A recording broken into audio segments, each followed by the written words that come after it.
नमस्कार, खबर विशेष में आपके साथ मैं हूं आयुष सूर्यवंशी। कानपुर हिंसा में पुलिस ने जांच तेज कर दी है और इसी कड़ी में आज पुलिस जांच के लिए हिंसा वाली जगह भी पहुंची। यहां पुलिस ने सफाई कर्मियों के बयान दर्ज किए और साथ ही जांच एजेंसियों लगातार हिंसा के फंडिंग के मामले को लेकर भी जांच कर रही हैं। देखिए।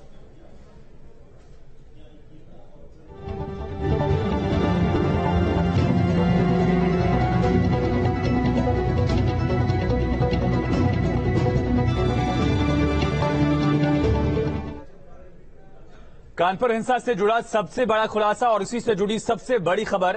हिंसा के लिए करोड़ों रुपए की फंडिंग की गई। जौहर फैंस एसोसिएशन के खाते में फंडिंग की गई है। सीएए एनआरसी के दौरान भी ट्रांजैक्शन हुए थे। पुलिस और एटीएस की टीम लगातार जांच में जुटी हुई है और अभी भी खाते में करीब 30 लाख रुपए मौजूद हैं।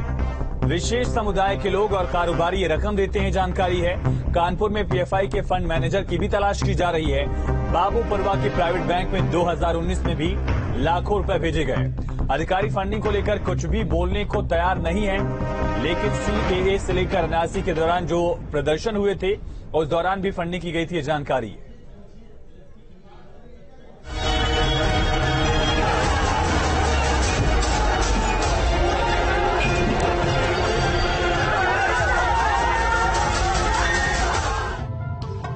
कानपुर में 3 जून को हुए बवाल की जांच एसआईटी ने तेज कर दी है। मामले की तह तक जाने के लिए नगर निगम के सफाई कर्मियों को जांच का हिस्सा बनाया गया है। मौके से पत्थर, कांच, टूटे सीसीटीवी समेत सभी सामान हटाने वाले सफाई कर्मियों के बयान दर्ज किए गए। फॉरेंसिक टीम ने हिंसा के बाद डंप किए गए कूड़े की फोटोग्राफी भी कराई है।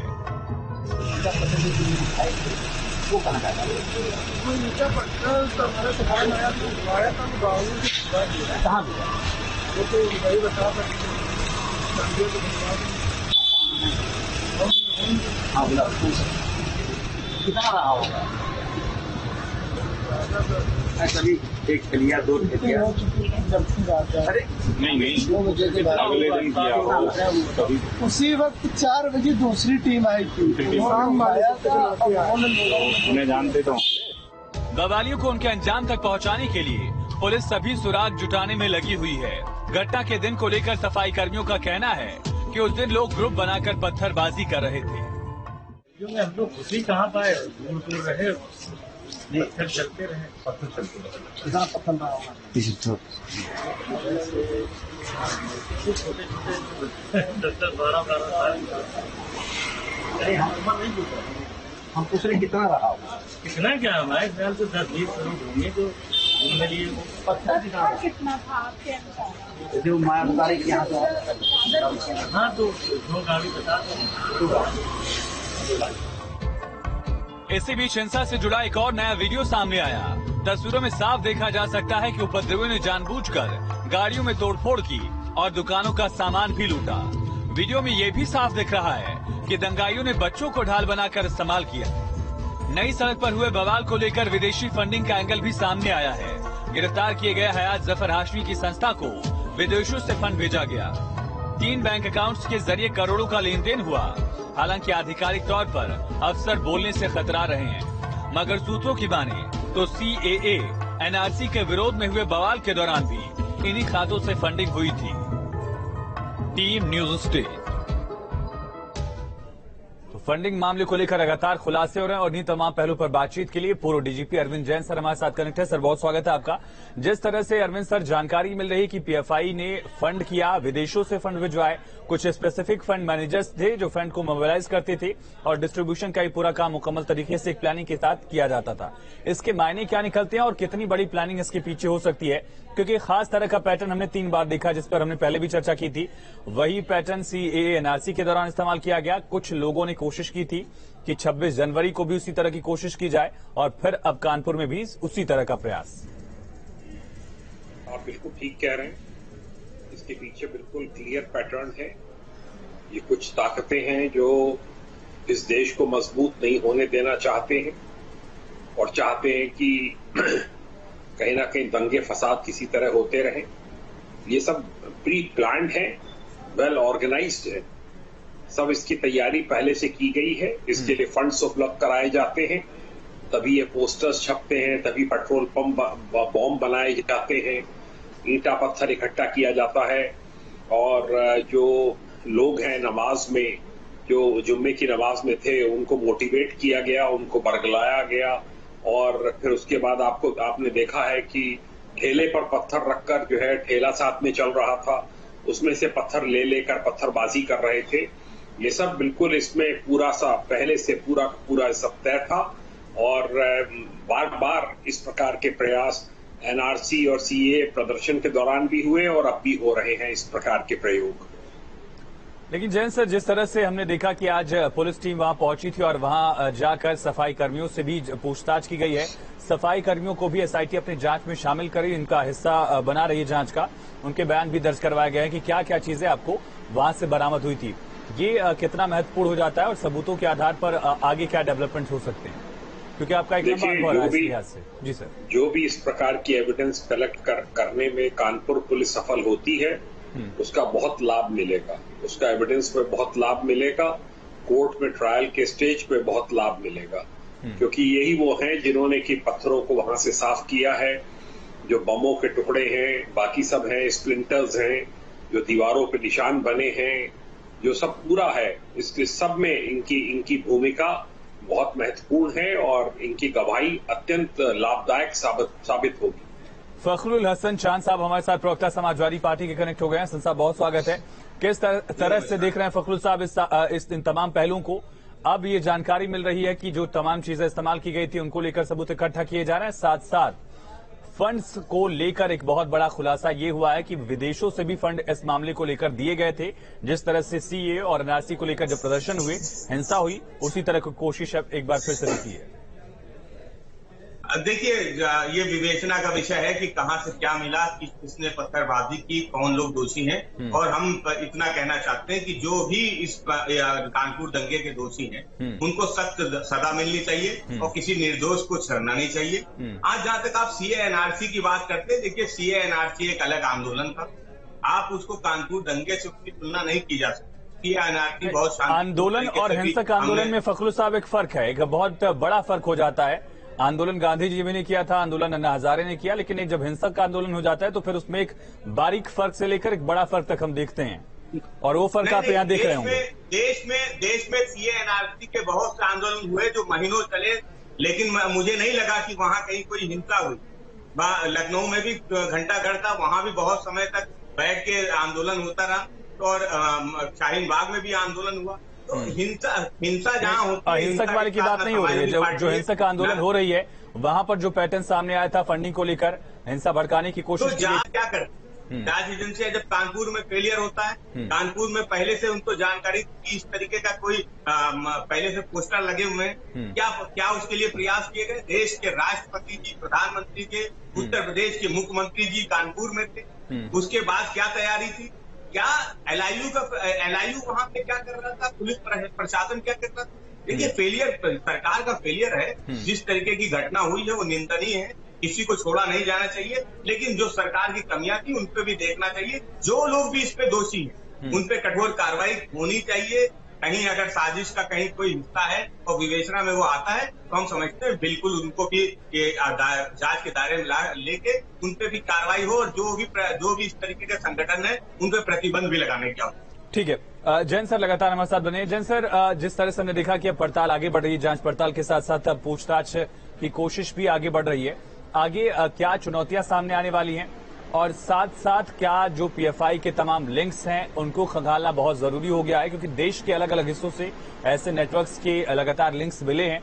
केरल में इसको लेकर पीएफआई की तरफ से बाकायदा एक बैठक बुलाई गई थी, उसके बाद आह्वान किया गया था। ये कितना जरूरी हो जाता है कि ऐसे नेक्सस को तोड़ा जाए ताकि आगे ऐसी घटनाएं ना हो?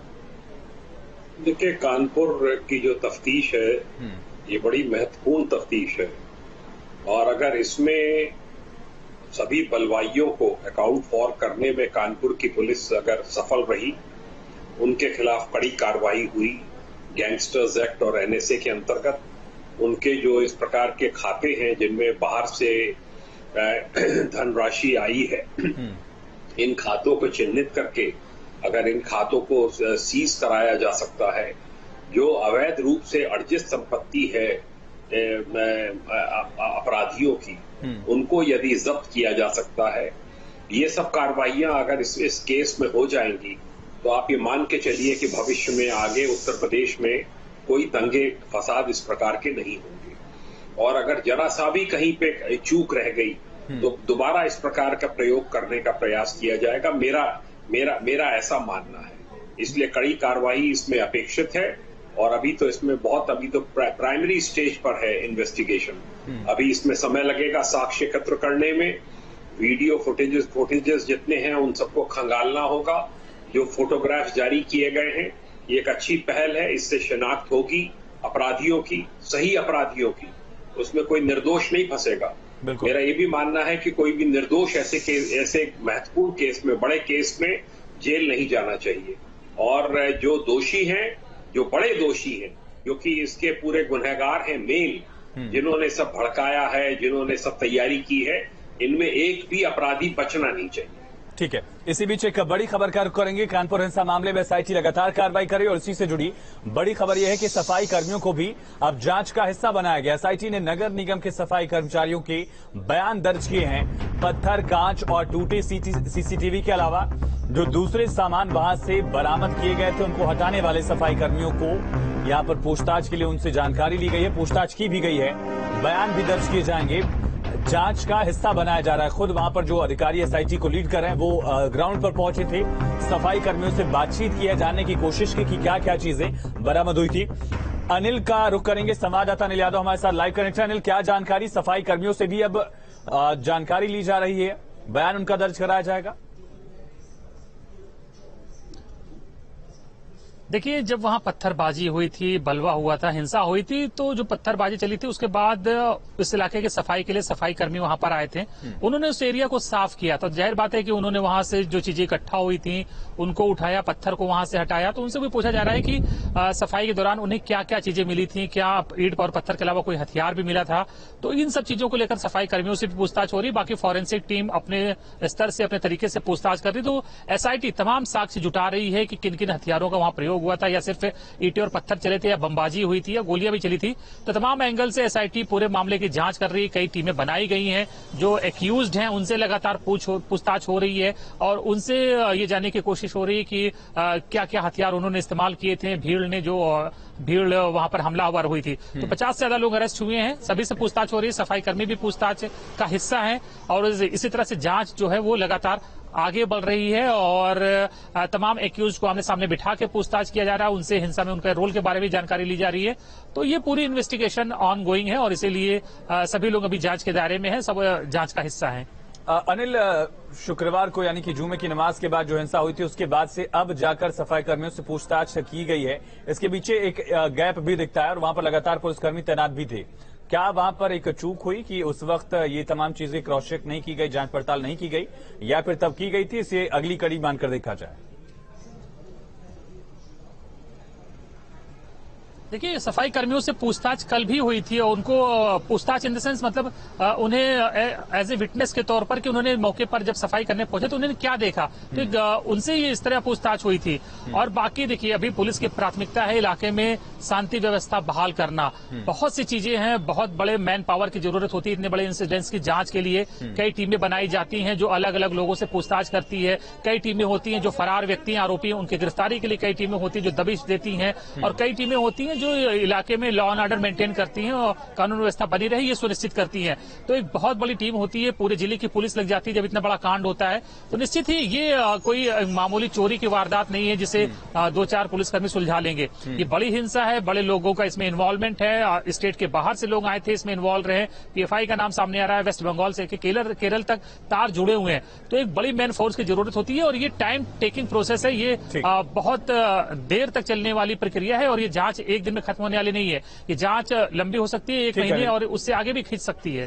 अनिल, आप बने रहेगा और अपडेट्स आपसे लेंगे। लगातार हमारे साथ खास मेहमान बने हुए हैं और सर आपसे ही जानना चाहेंगे कि किस तरह से जो इंटेलिजेंस है वो काम करती है, क्योंकि इंटेलिजेंस को लेकर विपक्ष लगातार सवाल पूछ रहा है कि पुलिस का इंटेलिजेंस क्या कर रहा था और उस इंटेलिजेंस का फायदा क्या हुआ अगर वहां पर काम करने की कोशिश की गई थी। नहीं, देखिए, मैं इस बात से सहमत हूं। और होता क्या है कि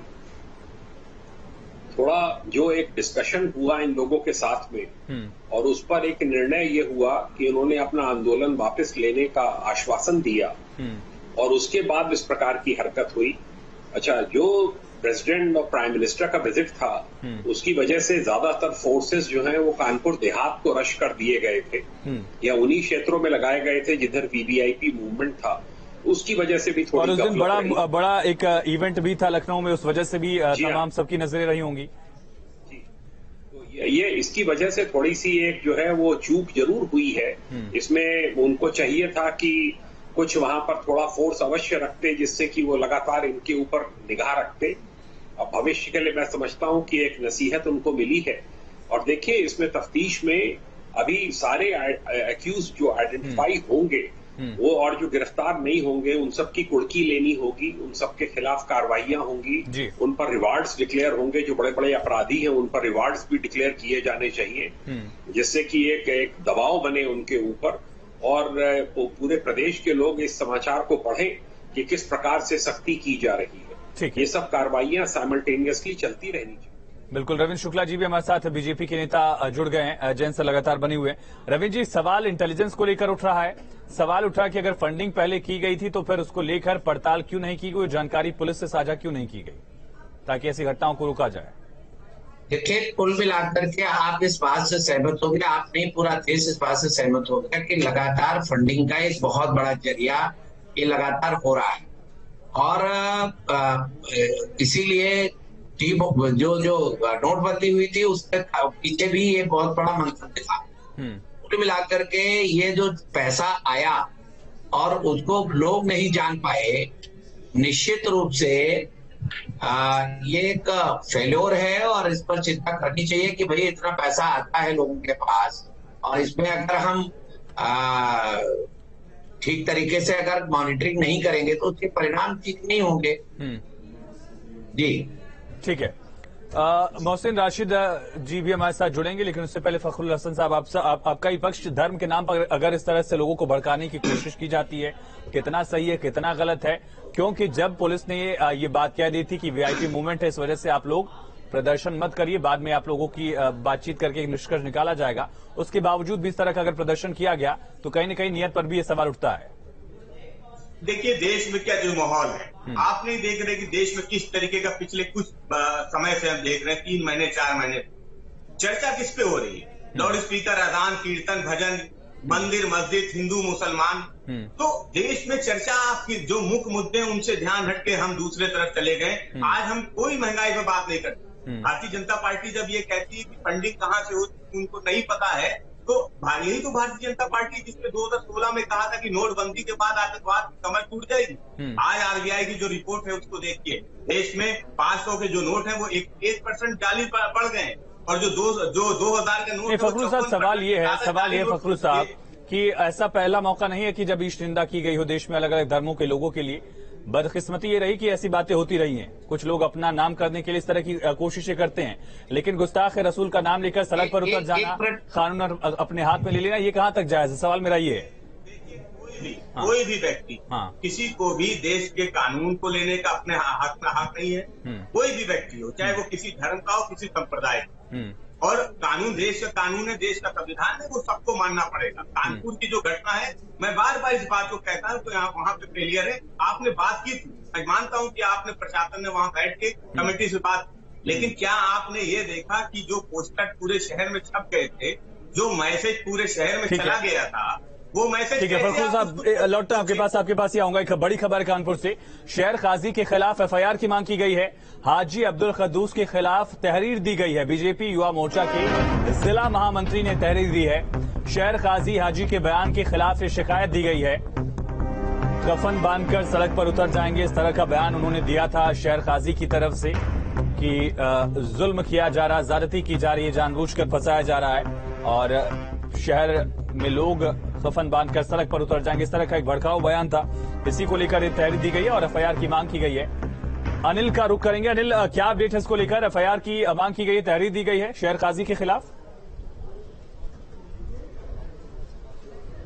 बिल्कुल, देखिए शहर काजी ने परसों ये बयान दिया था जब उनसे पूछा गया कि प्रशासन जो है वो अवैध इमारतों की नाप जोख करा रहा है प्राधिकरण से, उनके डॉक्यूमेंट्स मांगे गए कि कौन कौन सी इस एरिया में बिल्डिंग्स जो हैं वो अवैध हैं, या उनके नक्शे नहीं बने हैं या उनके डॉक्यूमेंट्स पूरे नहीं है। तो शहर काजी ने कहा था कि बुलडोजर का हम विरोध करेंगे और अगर ऐसा होता है तो हम लुंग चुप नहीं बैठेंगे और कफन बांधकर सड़कों पर उतरेंगे।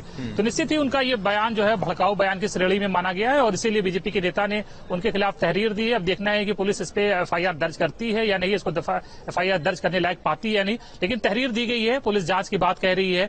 तो जाहिर बात है कि अभी भी इस तरह के बयान आ रहे हैं। जिस तरह के हमने देखा कि फ्राइडे को जो हिंसा हुई थी उसमें भी इस तरह के बयानों ने, भड़काऊ बयानों ने अपना काम किया था, लेकिन उसके बावजूद जो बड़े धर्मगुरु हैं, जो शहर काजी जैसी पोस्ट है, तो ऐसे लोगों से शांति और अमन की अपील करनी चाहिए। और जब वो कहेंगे कि हम कफन बांध कर उतरने को तैयार, तो निश्चित ही उसका जो युवाओं पर है गलत असर जाता है, गलत इंपैक्ट जाता है और भीड़ जो है वो एक बार फिर से हिंसा करने के लिए इस तरह के बयानों से प्रेरित होती है। तो लोगों को बचना चाहिए इस तरह के बयानों से। फखरुल हसन साहब, इस बात से कितना इत्तेफाक रखते हैं आप? बचना चाहिए था काजी साहब को? तो देखिए, मैंने पहले भी बात कही, काजी साहब को अगर अपनी बात कहनी थी तो संविधानिक के दायरे में कहनी चाहिए, तो भाषा का संयम होना चाहिए था। अगर उनको लगता है कि कहीं पे कोई ज्यादती हो रही है तो आप प्रशासन से मिलकर अपनी बात कह सकते थे, ज्ञापन के माध्यम से अपनी बात कह सकते थे, लेकिन जिन शब्दों का उन्होंने प्रयोग किया वो शब्द सही नहीं थे। उनको अपनी भाषा में संयम बरतना चाहिए। और दूसरी बात ये, जहाँ तक एफआईआर और मुकदमों की बात, हम कहाँ देख रहे हैं देश में, कहाँ किसी की गिरफ्तारी, चाहे काजी साहब भी अगर कुछ कहते हैं तो मुकदमा कायम हो जाएगा, नुपुर शर्मा ने भी कुछ कहा है, मुकदमा कायम हो जाएगा, लेकिन उसके बाद क्या, कहाँ कोई कार्रवाई होती है, कहाँ कोई मान रहा है देश में? मैं पिछले 3-4 महीनों से देख रहा हूँ, जिसको जो समझ में आता है वो बोल रहा है किसी भी धर्म के बारे में, चाहे वो हिंदू हो या मुसलमान हो, चाहे विपक्ष के लोग हो या सत्ता पक्ष के लोग। चलिए, वक्त मेरे पास खत्म हो गया। बहुत शुक्रिया फखरुल साहब आपका, जैन सर आपका और बीजेपी के प्रवक्ता जुड़े, साथ साथ अनिल ने हमें जानकारी दी। अनिल, आपका बहुत शुक्रिया। वहीं कानपुर में नई सड़क पर स्थित चंदेश्वर हाता के लोगों ने बैनर लगवाया है। बैनर में लिखा गया है कि पलायन नहीं पराक्रम करेंगे। दरअसल चंदेश्वर हाता के लोग उन खबरों का खंडन कर रहे हैं जिसमें दिखाया गया था कि चंदेश्वर हाता के लोग डर गए हैं, नई सड़क से पलायन करके कहीं और जाना चाहते हैं। लोगों का कहना है कि यहाँ आबादी मुस्लिम समुदाय की ज्यादा है और जिस तरह से हिंसा होती रहती है उसे डर तो लगता है, लेकिन फिलहाल सरकार पर और प्रशासन पर उन्हें भरोसा है, कहीं पलायन करके नहीं जाएंगे। देखिए,